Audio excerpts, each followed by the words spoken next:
Hi, everybody. 50th issue of your AfroBasket magazine. Issue dedicated to women, and I suggest you look at the summary.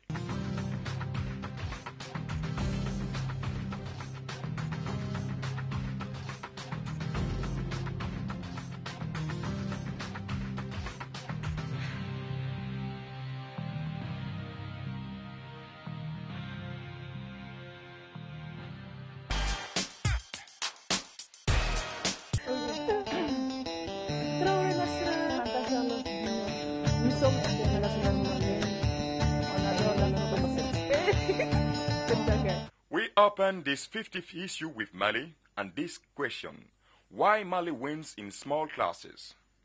And of course, we always find these players with the upper class. Here is the story. Bamako, Malian capital.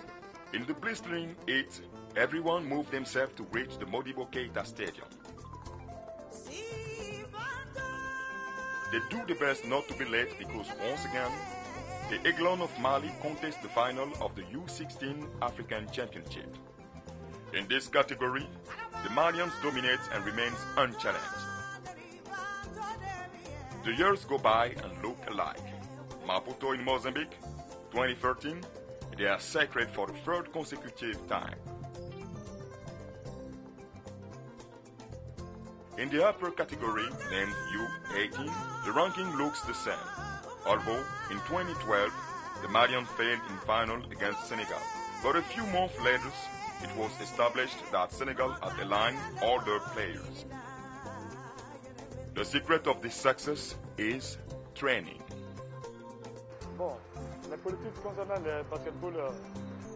The policy for youth basketball is the conference system the federation set up in minimes, cadets, and juniors. Comme les conférences minimes, conférences cadets, juniors, c'est ce qui est le politique même. Malian Basketball Federation policy allow all identified former basketball players to create basketball centers on playgrounds in exchange for a salary of 50,000 CFA.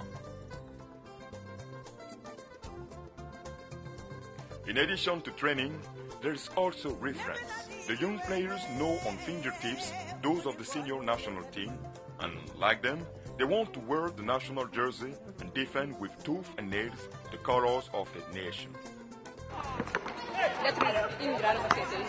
Je suis joueuse au CRB et j'ai 15 ans. J'aimerais bien devenir comme Fatmata Sinenta, c'est une très bonne joueuse.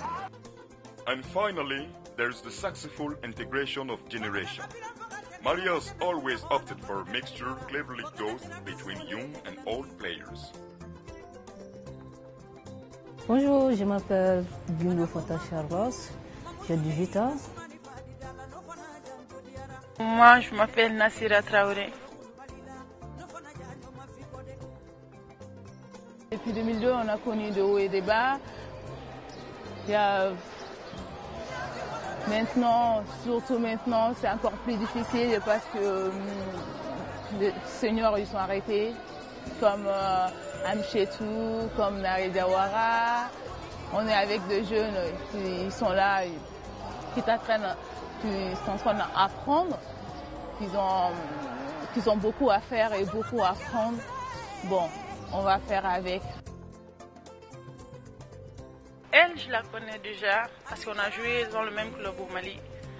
Bon, ces deux générations, ça nous fait plaisir. Ça veut dire qu'il y a des jeunes qui montent avec nous. Peut-être nous, on va partir bientôt et elles seront là parce qu'on en a plein dans l'équipe. On a plein de jeunes dans notre équipe, surtout cette année. Oh, ça me fait beaucoup plaisir d'avoir joué avec ma grande sœur. Bon, ça veut dire que le basket malien commence à développer et puis ça va.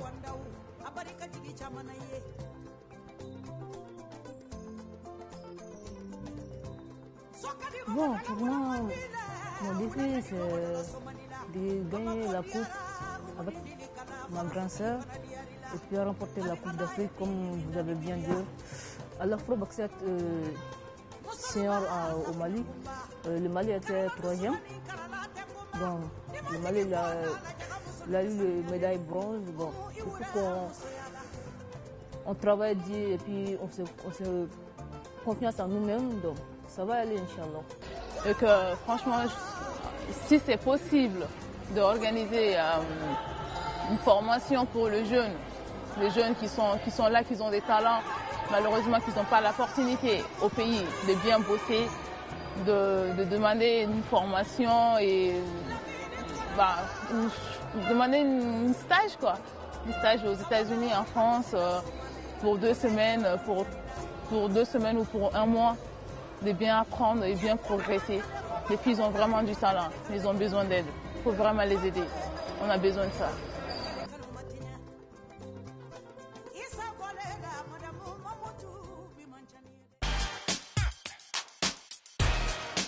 In the best moments of 2013, there were, of course, the women's final between Angola and Mozambique.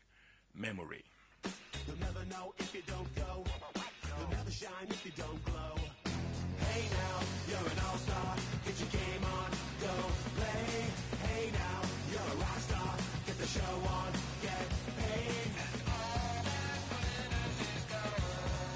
Only shooting stars break the mold.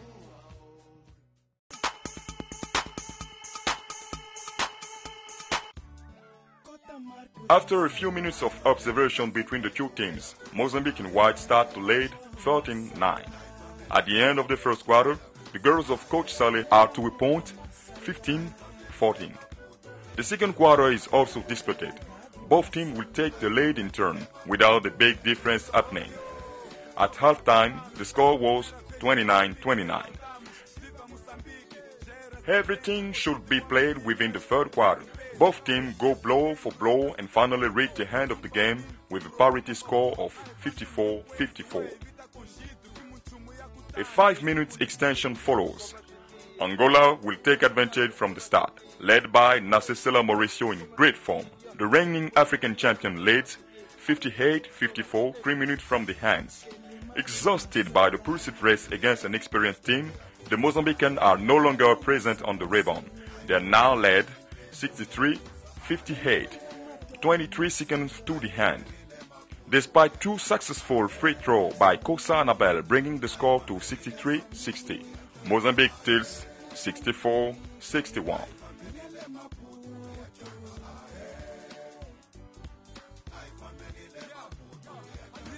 It's emotion, it's joy. I'll be 22 years old tomorrow, and this is the best gift I could have.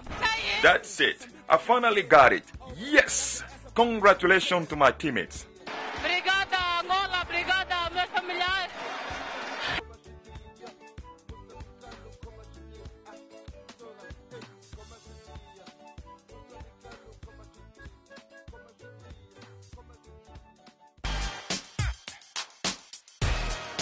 Her name is Ada Diagne Ndiaye.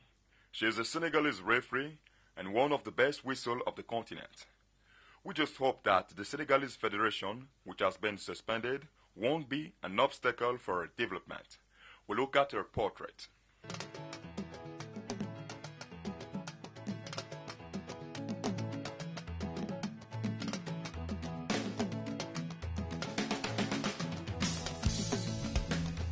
Je suis arrivée au basket déjà en 99, j'avais commencé à jouer au Sénégal avec une équipe en division 1, pratiquement 4 ans. Et après j'ai commencé l'arbitrage. Mais bon, l'arbitrage aussi était ma passion parce que quand je regardais Madame Diouf, Henriette, sur le terrain, j'avoue que j'étais très heureuse de la voir en tant que femme, être sur un terrain de basket avec des hommes, avec des femmes, avec la rotation, les mécaniques, les gestuels et tout, ça me plaisait bien. Donc en 2010, j'ai passé le grade d'arbitre international à Abidjan. J'ai eu ma licence d'arbitre international en 2010. Aussitôt après, j'ai décroché, donc j'ai eu une nomination au Maroc pour les Jeux africains plutôt. Aussitôt après, je suis partie au Chili pour les championnats du monde en 2011. Juste après, il y avait l'Afro-Basket 2011 au Mali, pour les filles. En 2013, j'ai eu également la chance de participer au championnat d'Europe en Hongrie. C'est un parcours pas mal, qui est assez intéressant. Et j'essaie donc de toujours continuer donc, à améliorer mes performances, disons. Je ne dirais pas que je suis excellente, top, non, parce qu'on n'aura jamais assez d'apprendre. On va dire que j'ai eu la chance, peut-être quelque part un peu de mérite, parce que je travaille dur par rapport au code de jeu, donc, qui est assez balèze, 50 articles, c'est pas rien. Ma première participation à l'afro-basket chez les dames en 2011, ça m'a beaucoup marqué. C'était un assez bon tournoi. C'était quelque chose de très positif parce que ça m'a permis juste après de pouvoir rectifier certaines erreurs. Et je me sens très à l'aise avec les garçons parce que c'est très physique et je suis physiquement prête également. C'est très physique, il y a beaucoup d'actions, on sent du basket, on sent beaucoup d'actions par rapport à l'arbitrage également. L'essentiel c'est que je sois zen, que l'on soit concentré, serein et le reste vient tout seul.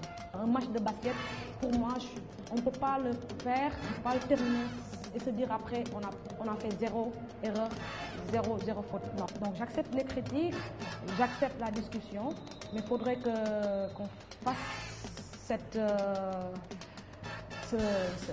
discussion avec la manière. Ok, bon match. Bon match. Les ambitions, c'est toujours aller plus haut, représenter l'Afrique dignement, représenter l'Afrique dans les plus grandes compétitions, les championnats du monde, les Jeux olympiques, pourquoi pas, dans les plus hauts niveaux de basketball. À mon avis, c'est ça, l'ambition de ce qu'on a fait aujourd'hui, qu'on essaie de faire plus demain et qu'on se dit que l'Afrique a des potentiels, a de bons arbitres au niveau des hommes, aussi bien au niveau des femmes. Here, AfroBasket, it's over. And as you ladies deserve the gifts, so it's all here for you. Ciao!